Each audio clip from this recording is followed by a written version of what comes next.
What's up, everybody? It's Big Luke here, man of the free, freedom of mind, money, and media. You're in the Man of the Free studios, in the place to be. It's me. Ruben's over there. You can't see him, but he's here with us in spirit. I can see him. He's very handsome. He's also pretty fucking smart. Guys, why am I doing this show today on how to buy a car? Is this pretty cookie cutter? Is this pretty front of Popular Mechanics magazine? If it was normal context and anybody else's fucking show, probably so, but not here. We're going to make it interesting and we're going to make it make sense. So why do I want to do this? Because I see so many people come into my dealerships, okay? They are ill prepared. They have absolutely not a fucking clue how to buy a car. Now, is there a book on how to buy a car? I should write one. Is there an instruction manual? Again, I should probably write one, but no, there's not, guys. It's just like having a kid. It's just like raising children. It's just like hunting for a girl, which we'll do episodes on both of those. My God, that's genius, Ruben. But the bottom line is this: nobody was there to teach you how to buy a car, okay? Unless you were the son of a car dealer, ding sound effect. Unless you were the son of or daughter of a good negotiator, or you somehow evolved into that business or that marketplace yourself, okay? Why is this important? I don't know, because the number two most biggest purchase in the lives of the average American is an automobile, whether it's a Tesla, whether it's a pickup truck, whether it's a fucking Volkswagen Vanagon, whatever the hell it is, you need something to drive around, right? Unless you're in the depths of New York City and you're using public transit. But even then, as your life evolves, at some point in most people's lives, they're gonna need a vehicle, okay? So when I say people are ill prepared, what do I mean? I mean this. I mean, they come into my car dealership and they walk in the front door and we say, hey folks, how you doing today? What brought you to CNY Drives? And they say, I'm here to buy a car. And we say, that's great. We're here to sell one. And then there's an awkward silence. And then if you're a shitty salesman, it's very awkward, okay? My guys are trained well. Most guys are trained well. They'll break through the awkward silence. But that awkward silence is a representation of the fact that the customer has no bloody clue where to go from there, okay? I should have wore a different hat, Ruben, but that's okay. The customer has no idea where to go from there, because when they walk into a storefront, okay, they're used to walking into Walmart. There's products, okay, there's aisles, there's carts. They know what to do. They navigate to their particular desired point in the store. They get the product that they're looking for. They might look at a few prices. They drop the item in the cart. They go up to the cash register. They self-checkout. They swipe the card. They walk out the door. Or if they go to the one fucking lane in Walmart that still has an actual human being behind the counter, they have some meaningless banter. They pay with cash, and on they go. At a car dealership, if you are blessed enough to have steaks in the freezer, money in the bank, cashola, you can pay cash for a car. You can purchase one that way. I strongly recommend a test drive, okay? For the vast majority of people, there will be financing involved, okay?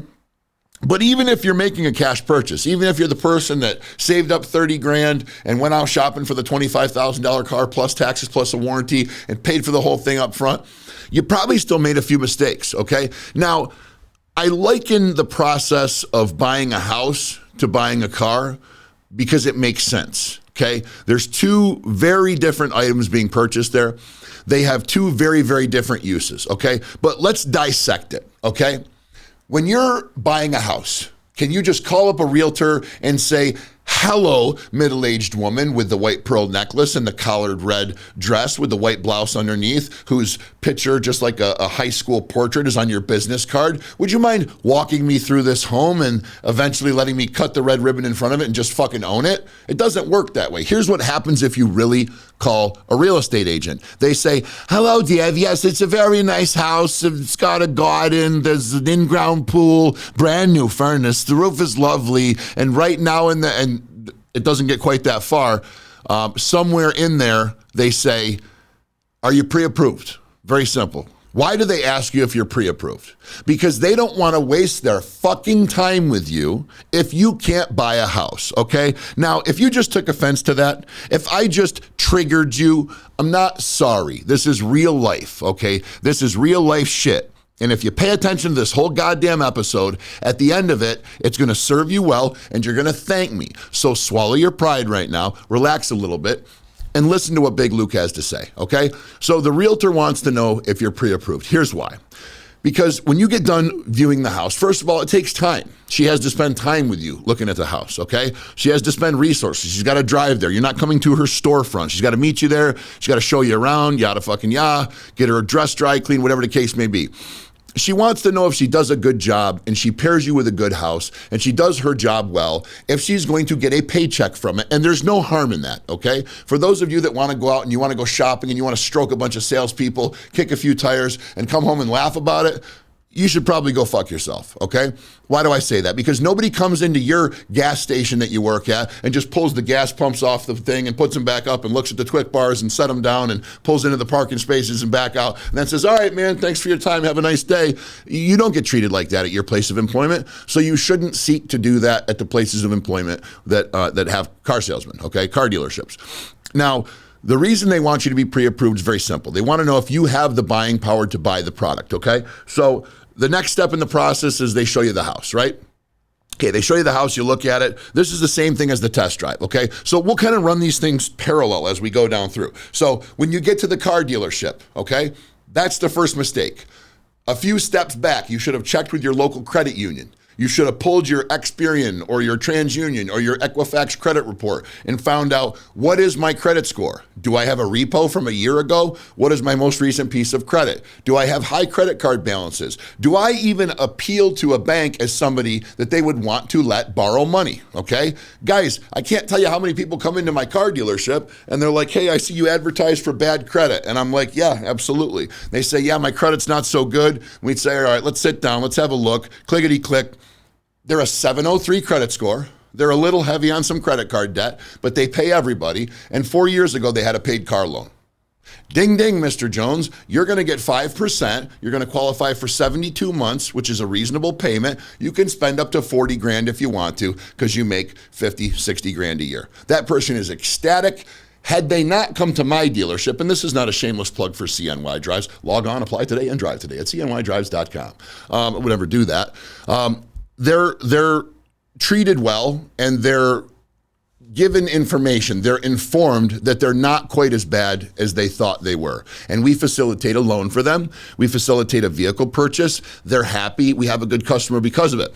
Let me take you down a very different road. They go to a different dealership whose moral ground isn't quite so high, who doesn't necessarily employ sales and sales managers in the same capacity. They have their frontline salespeople who are simply sharks looking for commissions, which there's nothing wrong with that, but you must play the game appropriately, okay? That same person goes to those people, yeah, my credit's not so good. They see the 703 credit score. They see a little bit of a debt load, but certainly the ability to sell this person a car. They're going to come right back out with the same frown they entered the sales office with. Yeah, Mr. Jones, yeah, it's not so good. Probably going to need some cash down. You're probably going to have to up your thinking from $300 to $400 a month.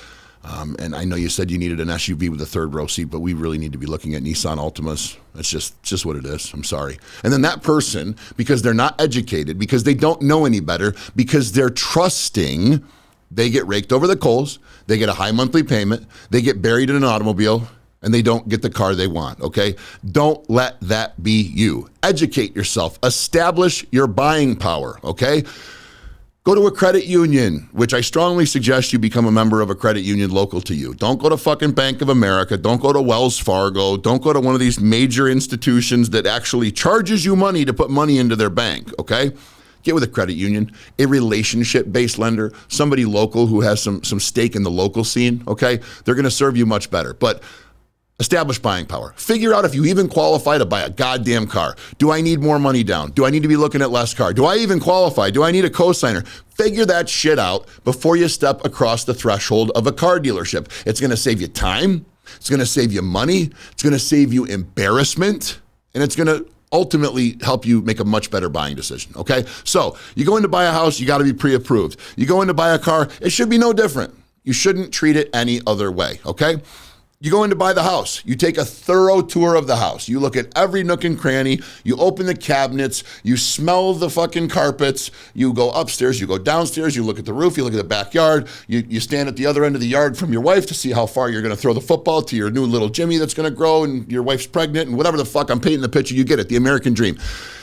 Test drive the car. You would not buy the house without walking into the backyard. You would not buy the house without going down into the basement to see if it's wet. And you certainly wouldn't buy the house if it didn't have the things in it you were looking for. And you wouldn't just assume that they were there because it was at a place that was advertising it for sale, okay? I see people do that all the time. They come to pick up the car. Well, how do I work the remote start? I'm sorry? There's no remote start on this car. Well, I looked at 6 of these. 4 or 5 of them had remote start. Yes, but this one was the one with the lower trim level. Remember, you had to be under $300 a month, and this was the car that was $299. The other ones were $325. Well, I just assumed they all had remote start because they were all Nissan Altimas. Well, you're a dumb motherfucker, and I'm sorry because you already signed. That's just what it's going to be, okay? So test drive the car. Check and make sure that the appropriate amenities that you're looking for are in the automobile. Very simple. You wouldn't buy the house without looking at it. You shouldn't buy the car without test driving it. Okay. Before you can close on your home, for those of you that have bought a house, you know this.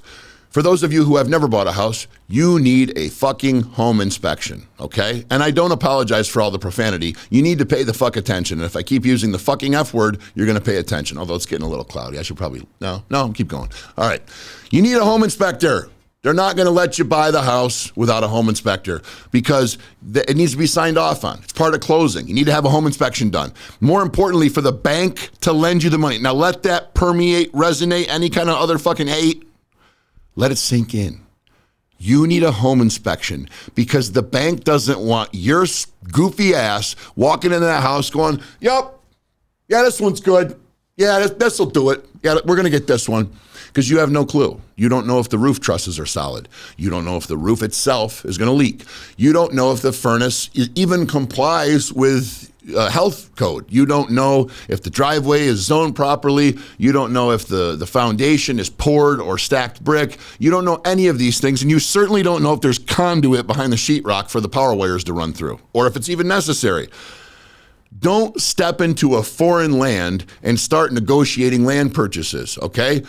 If you buy the house, the bank requires you to have a home inspection because the bank wants somebody who is experienced to look at the product that is the collateral that they're lending the money against. Collateral. What's that mean, guys? If you don't know, if you don't pay for the fucking house, they kick you out, they take it from you. They then sell it on the market and try to recuperate the money that they let you borrow that you didn't pay. Car, same way. Repossession. Collateral. You don't pay for the car, they take the car back, they cash out of the car to recuperate the money that they let you borrow that you didn't pay, okay? So this lending institution, this bank that's giving you the money to buy this product, if it was a house, they would want a home inspection.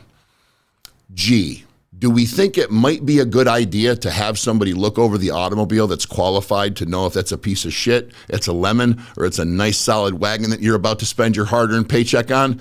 Yeah, I think so, okay? So if it's Uncle Larry, and don't get the Uncle Larry that you've never seen him work on a car, doesn't have any dirt under his fingernails, has no ASE certifications, sells vacuum cleaners for a living, but is perfectly sure that he's the one that knows whether or not it's a good car or not. No. Hire a mechanic. Okay, if you're buying a car from a good car dealership, you come to one of my stores, and again, I wasn't going to do any shameless plugs. Log on, apply today, and drive today at cnydrives.com.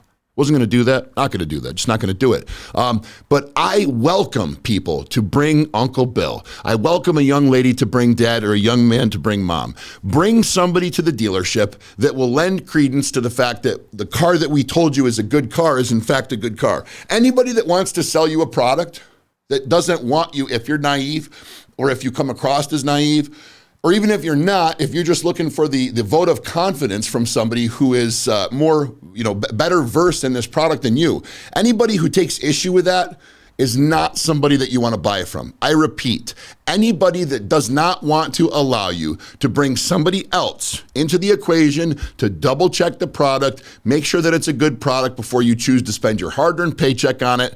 If they're not comfortable with that, that's a red flag. That's a warning sign. That's a big neon no fucking way, okay? Because if they don't want somebody else coming in that's knowledgeable and knows what they're looking at, that means they've got something to hide. It's very simple. It's basic logic, okay? So bring somebody who knows, ask them to put the car on the lift, look it over, make sure the tires, brakes, ball joints, bar links, air conditioning is cold, head gasket is tight, exhaust ain't rattling, heat shields are sewed up. Just make sure it's a good car before you choose to spend your hard-earned money on it, okay? So you buy a house, you need to establish your buying power. You need to get an inspection on the vehicle. You need to take it for a test drive. You buy a car, you should do all of those things exactly the same, okay? So you've selected a car. You're at the point where you know you want a 2016 Ford Taurus with 86,000 miles all-wheel drive SEL package with a moonroof and a fucking red rope licorice dispenser. Congratulations, you got the modern-day Mirthmobile. You've gotten approved for it by the bank. Your Uncle Larry said it's a good whip. You're ready to pull the trigger. Congratulations. Read your contract. Don't just sign it and go on gallivanting to your Friday evening activities. Don't just drive the car off the lot and get to the SU game because it's Saturday and dome parking is tight. You will need to pay for this car for the next 4, 5, 6, 7 years of your life, okay? If you're not financing the vehicle, it may have taken you the last 1, 2, 3, 4 years of your life to acquire the funds to make the cash purchase. Either way, you've got a lot invested, okay? So don't just jump in head first and say, fuck it. They're going to present you, if you're financing, with a bank contract. It's going to be about yay long, okay? That was not a Kanye West reference, by the way. I might want to change my name, Ruben. What do you think? How about Biff? Or Lou? Anyways, big motherfucker, like this, right? It's about a legal pad worth with another, 3, 4 inches on it.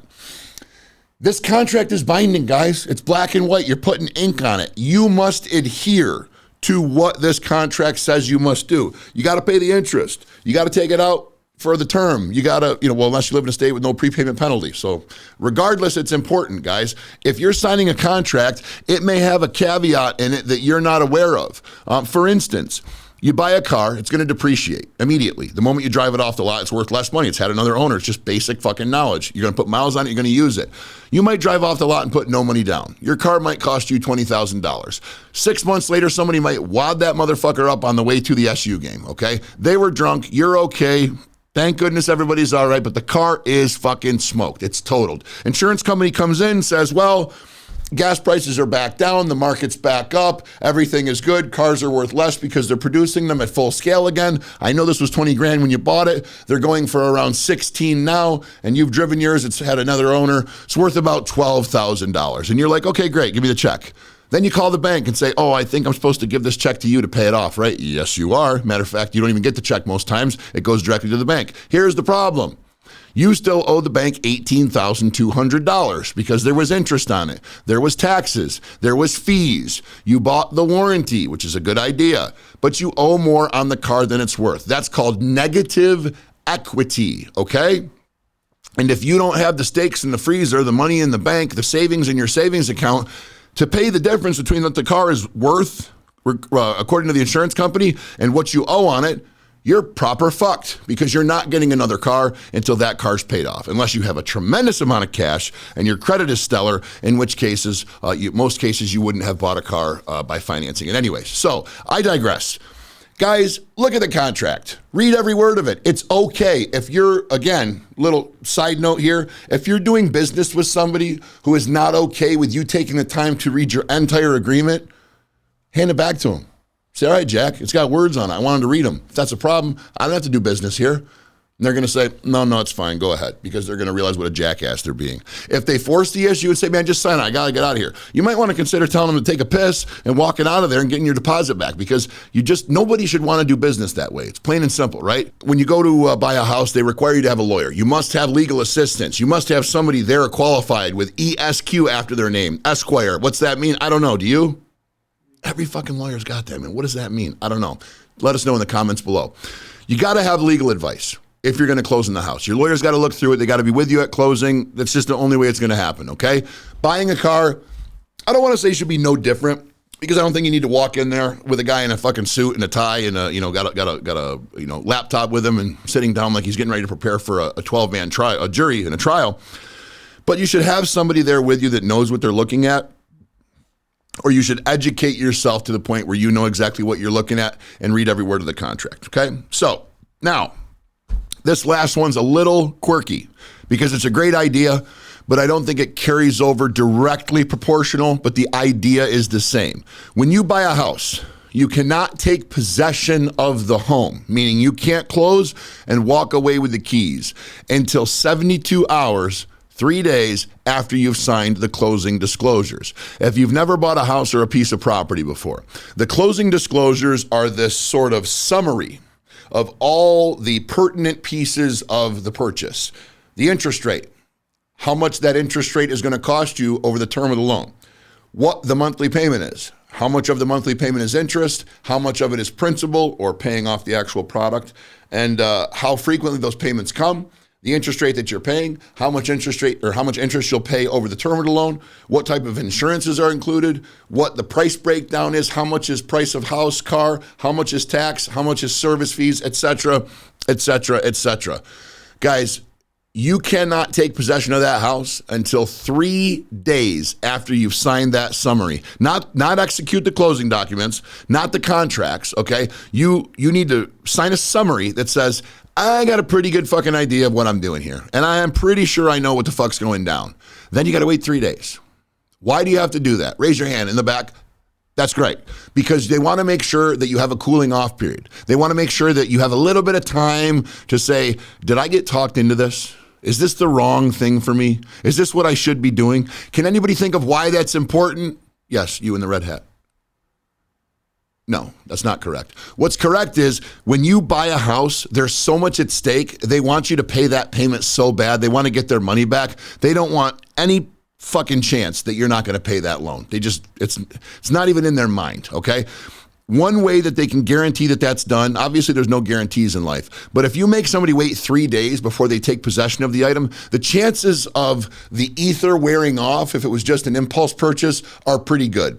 Somewhere in those 3 days, the wife is going to ask you what the hell you were doing. Somewhere in those 3 days, you'll have a bad day at work that'll make you question if you have the funds to support the purchase. If there's anything that's going to teeter that thing to the no side of making a deal, it's going to happen in 3 days, okay? When you buy a car, it's the same way.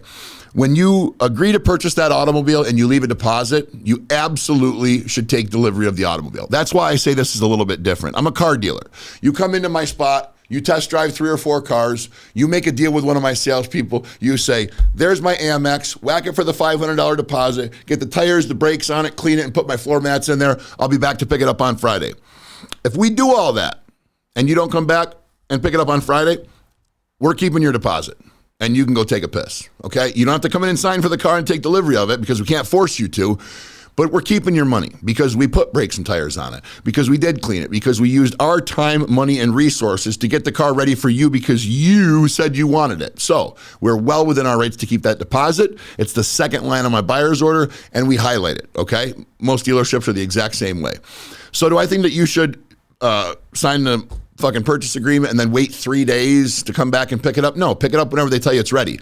What you should do is go in, look at the car, test drive it, figure out which vehicle that you want.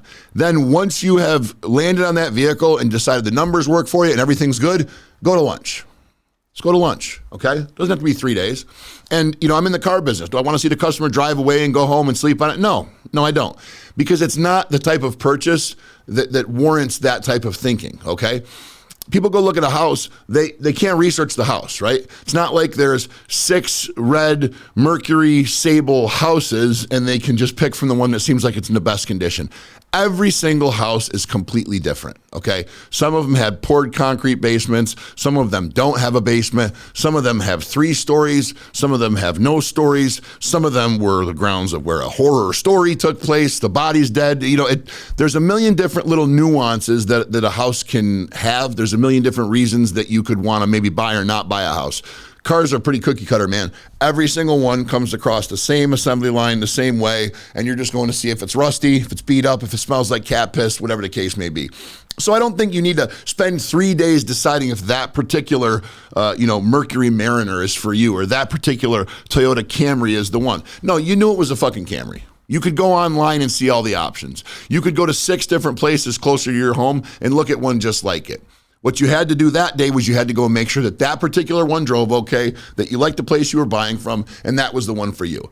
Should you immediately, when you get back from the test drive, say that's the one, slap the money down and take off and go out the door? Now, there is one caveat to that.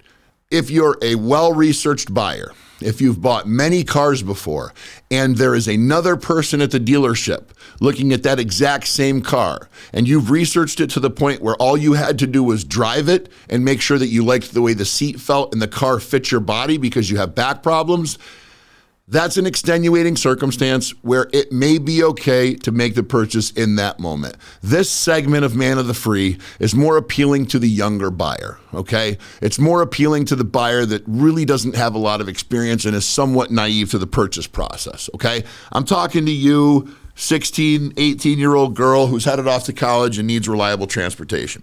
I'm talking to you, 23-year-old young man who's been at his welding job for a couple years and now he needs a pickup truck so he can get on the out-of-town crew, okay? I'm talking to you, man or woman that's been supported by your spouse over the course of the past 15 years.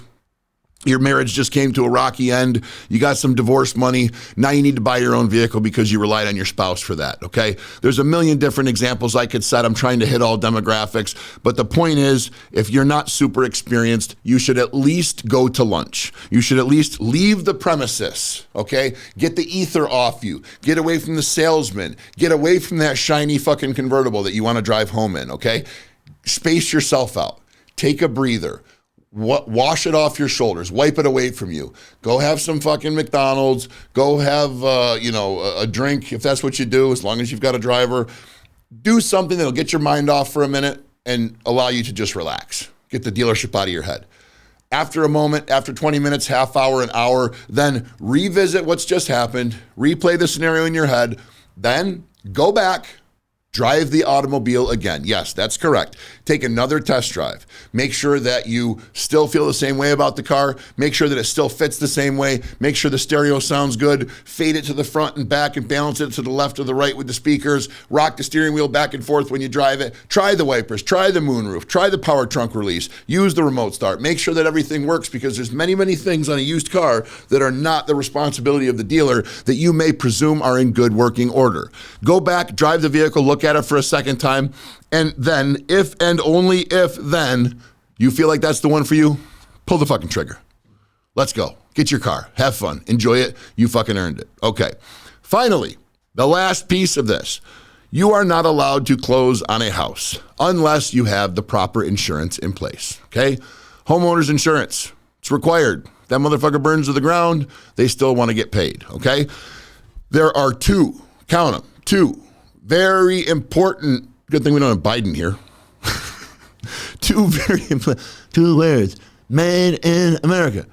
Two very important things, okay? One is called gap insurance. The other is called, some people refer to it as mechanical insurance. Most people call it an extended warranty or service contract, okay? So you're buying this big shiny automobile with like 1,600 moving parts and mechanical parts, okay?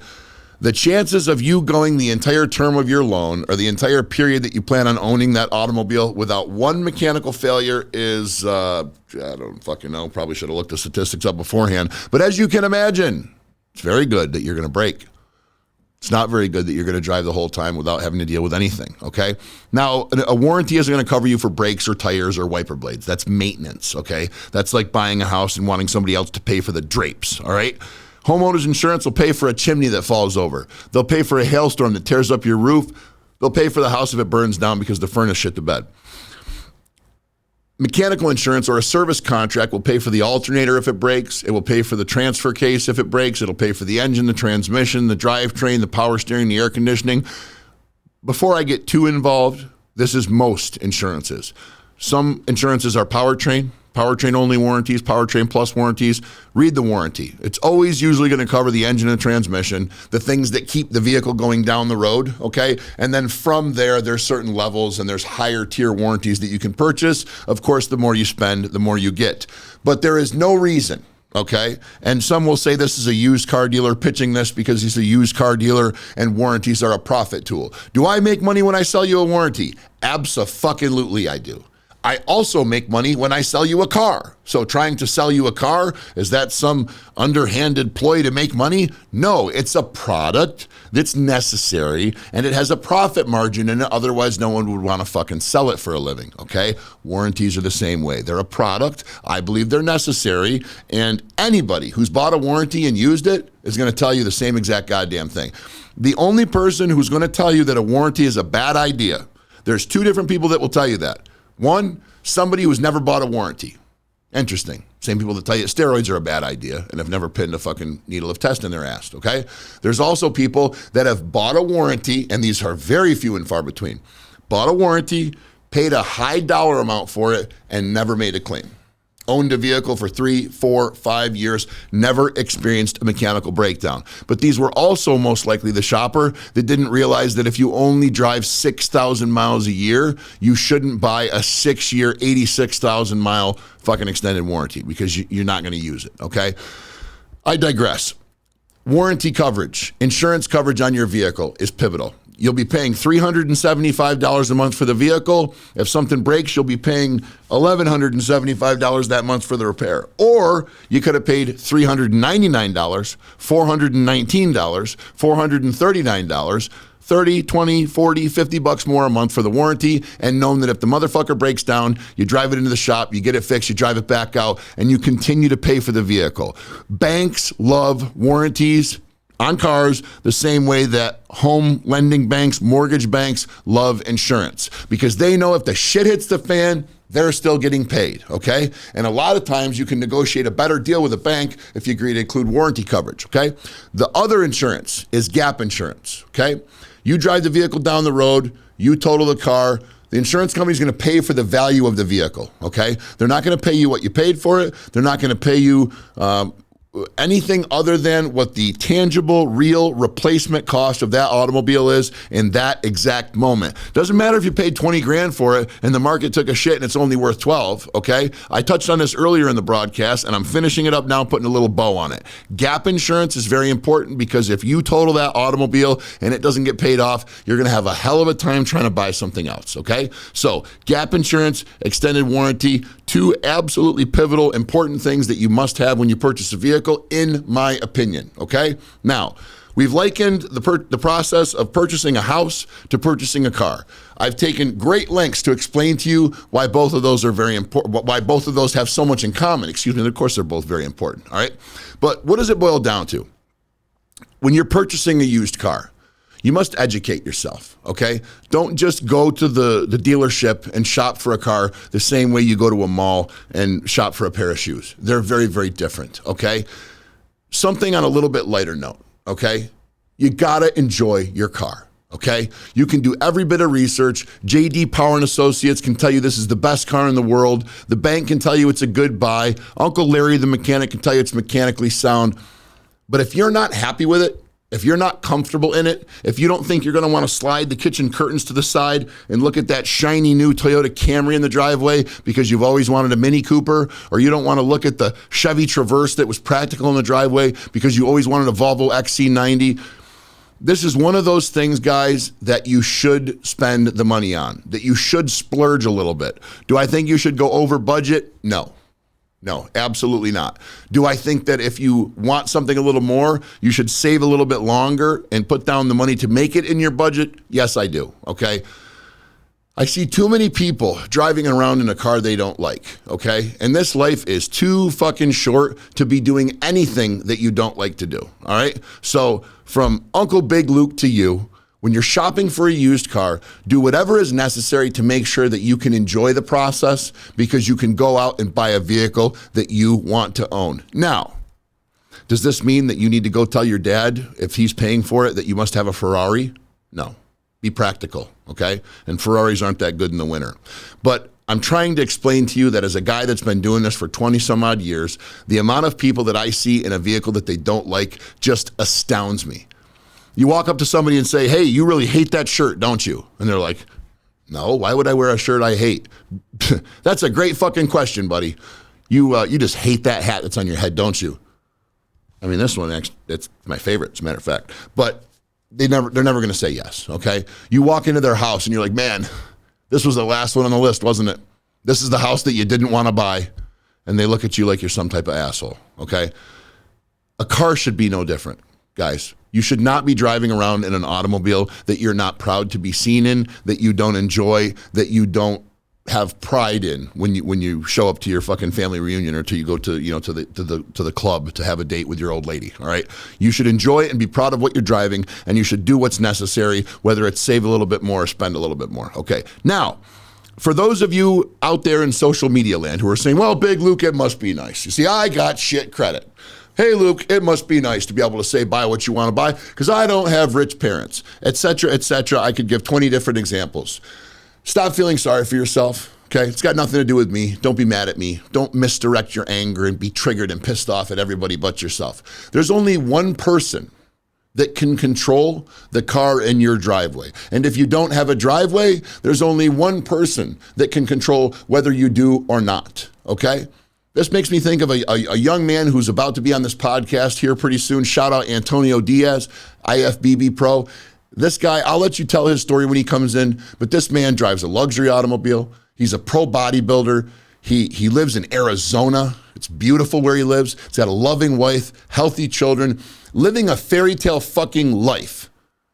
This is a guy that was woken up by the police one morning after his mother kissed him to bed the night before because he didn't know she was a crackhead. And he woke up the next morning to Child Protective Services in the police department, taking him by his hand out the front door into a police patrol car and off to the orphanage, never to see his mother again, never to see home again, to have to figure out for the rest of his life the entire fucking thing on his own. No good uncle, no mother, few friends here and there. Couldn't trust them. Couldn't even trust his own mother. He'd been abandoned. Yet he drives a luxury car. He's happy at what he sees in the driveway every day. He's happy with his body. He's happy with his life because he figured it out. Because he stopped asking for help. He stopped making people feel like he was entitled to help or trying to make them feel that way. He stopped feeling like he was entitled. I don't believe he ever did. He stopped blaming other people for the fact that he didn't have what he wanted. And he said, listen, I was given a shit hand. And you may have been given a shit hand. I certainly don't think I was dealt pocket fucking bullets, okay? But here's the deal. You've got one life to live, and it's yours to live. Everything that you do will have a consequence. You can throw a boulder in the ocean, and the ripples are going to meet the edge. You can throw a pebble in a pond, and the ripples are going to meet the edge. You can also throw a pebble in the ocean. It's going to take a long motherfucking time. But the ripples are still going to meet the edge. Every action has an effect. It will have a consequence. Something will come of the choice that you make. And if you continue to choose to sit on the couch, if you continue to choose to blame other people, if you continue to choose to feel sorry for yourself and not get up off your ass and start being productive and pushing forward, regardless if it hurts, regardless if it's uncomfortable, regardless if no one's standing on either side of you to hold your fucking hand and walk you into the sunset, okay? It's your life. Grab it by the balls and start living it. So if anybody took offense to the fact that I'm telling you should spend money and buy the car that you want to buy, okay, that's your fault, not mine, all right? We live in America, the land of the free and the home of the brave. And you can do whatever the fuck you want to do with the life that you've been given, okay? So if you need motivation, I got a lot more videos. If you need help, we got an email, okay?